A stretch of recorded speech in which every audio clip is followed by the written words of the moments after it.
Okay, so well, I mean, the question is very interesting, and I will start with Simon Sinek. I don't know if anybody has listened to this webinar from Simon Sinek that says always start with the why. When you start with the why, what it helps you to do is to do a deep dive inside out.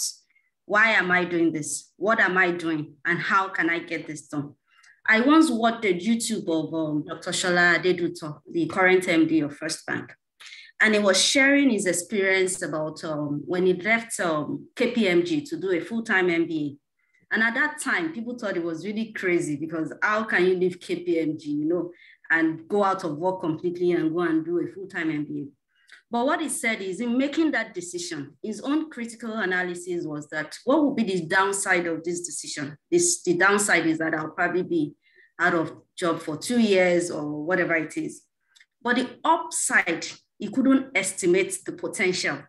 And I'm sure that that decision, he said, paid really up for him. And I tell people, when you're working and you attach yourself to a company, can you strip yourself out of the company and ask yourself, who are you? Are you building a brand? Are you building your own brand equity? That if they take you out of the company today and ask you, who are you? Is your brand equity there? And so when you come from that perspective, you should always have something that is driving you. If you don't have anything driving you, you will go to work every day. You will do the work. At the end of the day, when you finish the work, you can't pin it to your self-purpose. You can't pin it to self-fulfillment. And you can't pin it to anything that you can boast of that is an achievement for you. And so let me bring it down to myself.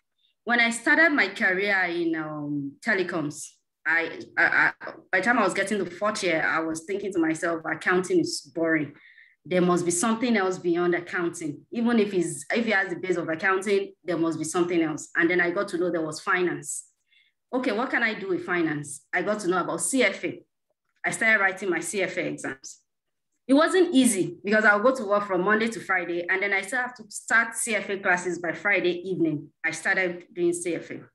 By the time I was ready to move from telecoms to investment banking, it was an easy ride because everything I had known from CFA was just an easy ride for me at the interview. Amongst all the interview, I got 100%, and they said that was the first time ever somebody would get 100%. So it was an easy ride into investment banking.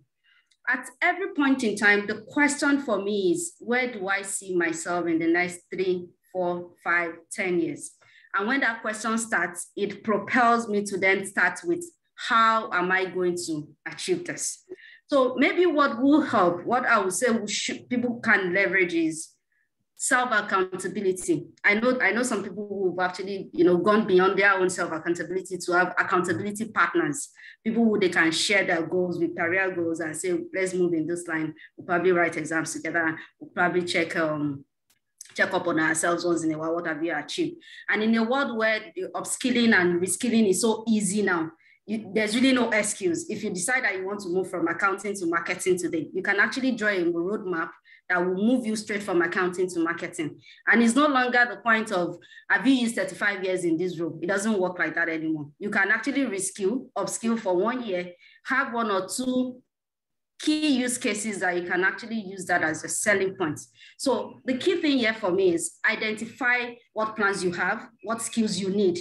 If at every point in time you feel that there's a skill gap, ensure that you put in an appropriate plan to close up that gap. And what that does for you is it helps you prepare for any opportunity that will come. So don't always see yourself beyond the role that you have now, beyond the company that you're working for.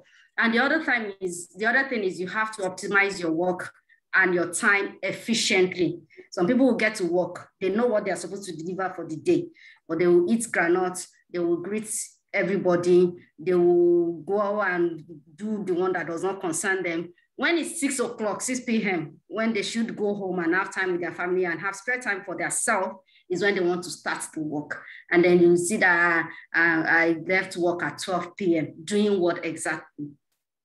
So the other part is ensure that you prioritize your self-development. Your self-development is very key. No employer holds you that. you owe yourself your self-development. Is a critical part of your life. You must constantly develop yourself. Even employers these days, when you stay too long in the company, they ask is because nobody will hire you. That's why you are stuck here. So you have to constantly show to your employer that you're an hot cake. Any reason that the employer, misbehaves, you're out of the way, because guess what? Your skill is in demand. You can easily sell yourself. It's a supply market. You can easily supply your skill elsewhere and somebody will buy it.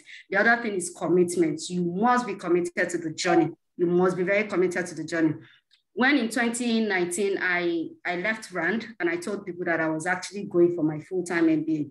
People said, this is just another crazy idea that you come up with. But I did. And I imagine that if 2020 had gone without me doing that MBA, COVID would have happened, we would have all been stuck at home, and I probably would not have done that MBA. But now the MBA has opened a lot of opportunities for me since I got back. So you must be very true to yourself. You must stay committed and you must hold yourself accountable. Self-development is your own personal responsibility. Your employer does not own that. And just remember, you're building your own brand equity so that at every point in time, you can sell yourself. Thank you.